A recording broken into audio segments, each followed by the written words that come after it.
In that golden age of the Cretaceous, where merciless serrated teeth and astronomical mass dictated the law of the land, the most awe-inspiring presence upon the earth was not the mountain-like sauropod giants. Instead, it was a miniature dinosaur, seemingly forgotten by time and no larger than a domestic cat, which used its ultimate smallness to define the true meaning of resilience and freedom.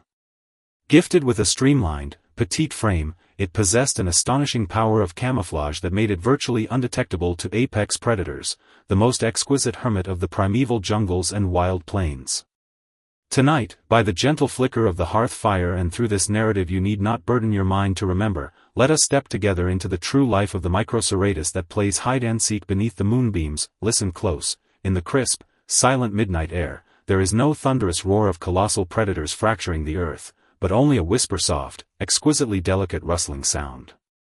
It is the tiny dinosaur, exceedingly slowly folding its agile, compact hind limbs, dissolving its body, still heavy with the day's playful exploits, entirely into the core of a luminescent, primitive giant flower.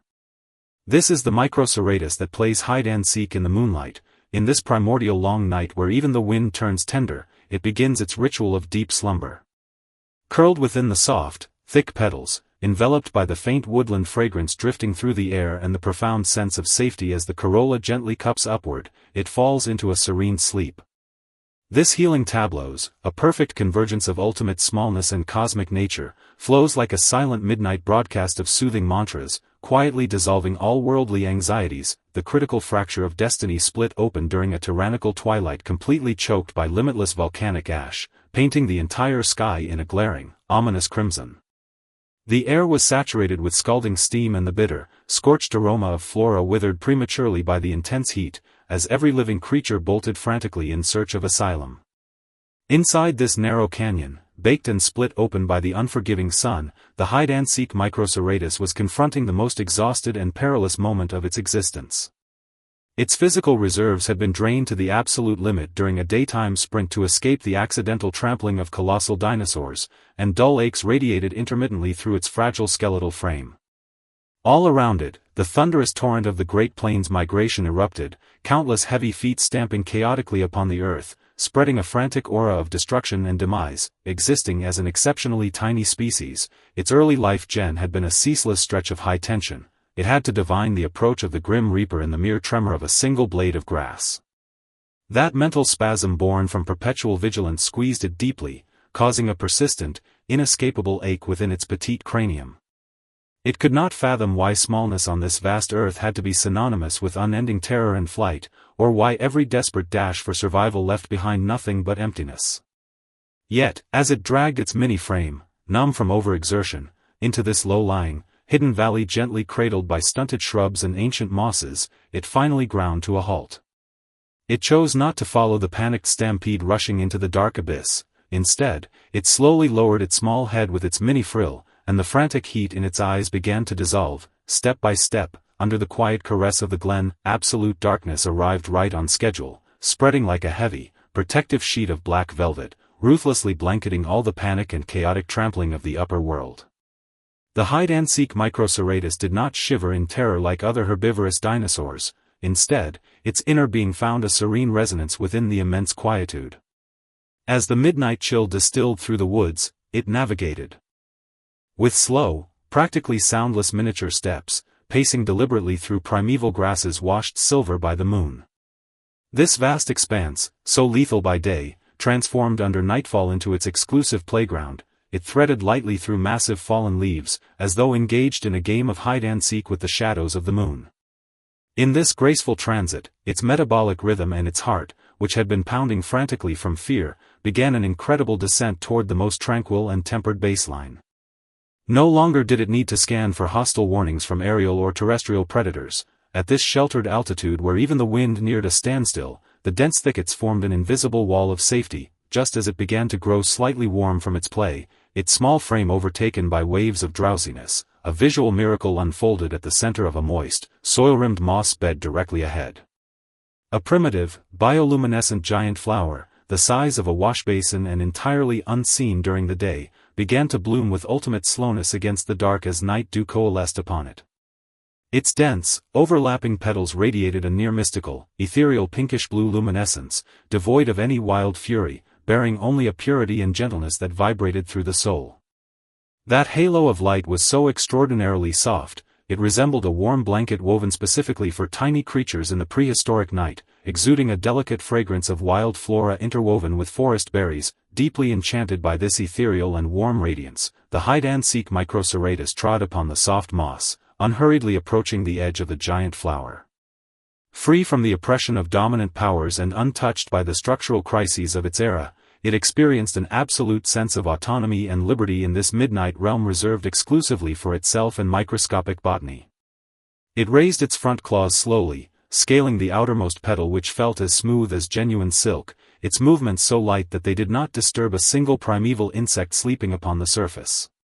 Then, it surrendered its cat-sized, exquisite body entirely, sinking without defense or worry into the warm, plush heart of the flower's center, which was piled high with soft stamens. Thanks to the plant's nocturnal thermoregulation, the temperature there maintained a gentle warmth of 36 degrees, reminiscent of a mother's embrace, exuding a comforting security that invited total surrender. The moment it settled comfortably, curling its petite tail neatly beside its flank, the primitive flower seemed to perceive the absolute trust of this micro-life and initiated its nightly closing ritual. One petal, then two, then three, those thick structures glowing with pale pink-blue light gathered inward at a rhythm more deliberate than the passage of time itself. They brought not a shred of compression, merely cloaking the Microceratus's jaw and back, which was patterned with fine, light gray scales, with the tenderest pressure. This exquisite, all-encompassing, seamless warmth felt like a monumental fortress, perfectly insulating it from the outer world's chill and predation. It closed its eyes, its respiration slipping into a mystical synchronization with the subtle vibration of the petals. Its life, which had been driven by high anxiety throughout its early days, had finally found its true harbor. The night had journeyed into its deepest, most pristine core. The long Cretaceous night seemed to dissolve into an eternal adagio movement, and the little dinosaur had drifted entirely into dreamland. Within this profound sleep, those legs that had sprinted frantically by day for survival achieved absolute relaxation, every muscle fiber and ligament mending inch by inch within a wave of internal warmth. At the frontier of its dreams, the terrestrial volcanic silhouettes, the roaring of gargantuan beasts, and the brutal axioms of survival of the fittest vanished completely, leaving only a warm, boundless ocean of blossoms. In this dreamscape, it was no longer required to maintain a mental spasm due to its smallness. It grew as unchained as a nocturnal breeze, floating weightlessly between luminescent mists and moonbeams. Its elegant neck and mini-frills seemed to transform into celestial strings capable of touching eternity, composing a silent melody across the void with every even, measured respiration. Listen closely. Its steady, miniature purring faintly echoed from the interior of the closed bud, a sound so low-frequency and soothing that it awakened a soft resonance within the shadows of ancient redwoods. Each puff of warm air it exhaled condensed into a delicate white mist within the petal fissures, drifting and scattering like a sheer, gossamer veil under the illumination of the pale fluorescence. Within this absolute tranquility, where even the global currents seemed stationary, its every rhythmic breath stood as the most sacred totem of sleep upon the Cretaceous earth. Time completely surrendered any meaning it once held. Only the metronomy of its breathing and the unyielding fluorescence remained in the long night, carving the definition of peace line by line into the dark. Today, that Cretaceous epoch defined by the clash of titans and the slash of iron claws has long since petrified into the black bedrock of the deepest geological strata through millions of years of continental drift. The hide-and-seek Microceratus, alongside those primitive luminescent flowers that cupped closed so tenderly at midnight, have transitioned into silent, ancient skeletons showcased in the recesses of quiet museum halls. Yet, the absolute, unshakable peace and security it discovered on that freezing, distant night seemed to pierce through heavy rock formations, echoing once again tonight.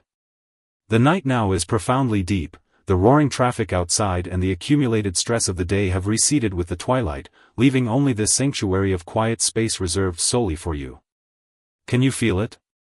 That warm, enveloping sensation infused with a faint floral scent, drifting all the way from the prehistoric canyon, is tracing the contours of your weary thoughts, smoothing out your tightly wound soul. In this vast world, you never need to feel perpetual anxiety because you deem yourself not powerful enough, nor do you have to prove your position to anyone. You are fully permitted, like the tiny Microceratus, to allow yourself to be tenderly healed by the midnight hour. Let your mind align with the cadence of its extraordinarily slow breathing, beat by beat, mechanical yet utterly relaxing, feeling the drift of time and the grace of the dark. As you envision that ancient blossom closing softly in your mind and listen to that steady respiration echoing across hundreds of millions of years from the deep earth, your eyelids grow beautifully heavy, your frame weightless. The primordial night is gently carrying away all your fixations and fatigue. The warm dark behaves like a grand velvet blanket, holding you in a soft, peaceful embrace. Sleep now. The hide-and-seek Microceratus has used the tranquility of its entire life to guard this safest of prehistoric harbors for you. Close your eyes with total peace, and drift into a sweet dreamland completely free of care.